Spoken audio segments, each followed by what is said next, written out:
De toutes les histoires que je vous ai entendues, celle d'aujourd'hui fait partie des plus perturbantes.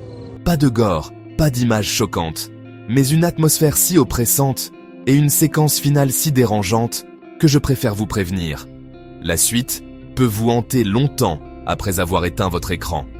Mais avant de plonger dedans, si vous aimez le mystérieux, le sombre et l'inexplicable, raconté sous forme de récits immersifs, alors vous êtes au bon endroit. Ici, c'est exactement ce qu'on fait chaque semaine. Alors, séquestrez le bouton « Like ». Obligez-le à descendre vos poubelles, mais sans jamais lui donner la clé du local à ordures. Et bien sûr, abonnez-vous et activez les notifications.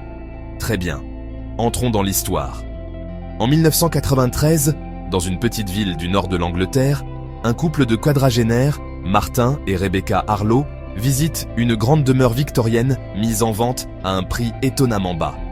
La maison, perchée sur une colline, domine tout le quartier. Ses briques sombres, son toit pointu et ses fenêtres étroites lui donnent un air austère. Mais Martin, professeur d'histoire, tombe immédiatement sous le charme de ce lieu qui respire le passé.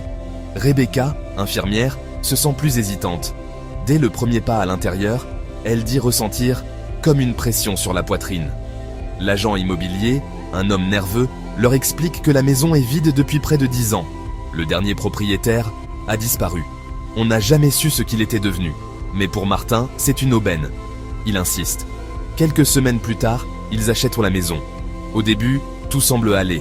Les travaux avancent, le couple dort dans la grande chambre à l'étage. Mais très vite, des détails troublants apparaissent. Des portes qui s'ouvrent en pleine nuit, alors qu'elles étaient verrouillées. Des objets déplacés. Jamais volés, juste changés de place. Et surtout, cette odeur persistante de terre humide, comme si le sous-sol était inondé. Rebecca, qui travaille de nuit à l'hôpital, commence à redouter les soirées où elle laisse son mari seul. Martin, lui, affirme entendre des pas au grenier. Mais lorsqu'il monte vérifier, il ne trouve rien. Le couple met ça sur le compte du stress, jusqu'à ce fameux soir de novembre. Ce soir-là, une panne d'électricité plonge la maison dans le noir complet. Martin descend chercher des bougies dans la cave, mais en bas de l'escalier, il trébuche. Le sol a cédé sous son pied, révélant un trou. Et sous ce trou, une trappe métallique. À la lumière d'une lampe torche, il appelle Rebecca. Ensemble, ils soulèvent à cette trappe rouillée et découvrent un second sous-sol, beaucoup plus ancien que la maison elle-même. Un escalier de pierre descend dans l'obscurité. L'air est glacé, saturé d'une odeur, de fer et de moisissure. Ils s'y engagent. La cave souterraine ressemble à une crypte. Sur les murs, des symboles gravés grossièrement. Au centre, une chaise en bois, entourée de chaînes fixées au sol. Rebecca, tremblante, supplie son mari de remonter. Mais Martin est fasciné. Il filme même la pièce avec son vieux caméscope. Il répète « Quelqu'un vivait ici », ou plutôt « On l'y retenait ». À partir de cette découverte, la personnalité de Martin change. Il passe ses nuits dans le sous-sol à étudier les inscriptions. Elle s'absente parfois des journées entières sans dire où il va. Rebecca raconte à ses collègues qu'il ne lui parle presque plus. Et surtout, elle commence à entendre 2 voix d'hommes discuter dans le sous-sol. Mais quand elle ouvre la trappe, Martin est seul. Toujours. En janvier 1994, Rebecca disparaît. Ses collègues alertent la police. On interroge Martin. La police fouille la maison. Rien. Tout est en ordre. Sauf le vieux caméscope posé sur la table du salon. À l'intérieur, une cassette.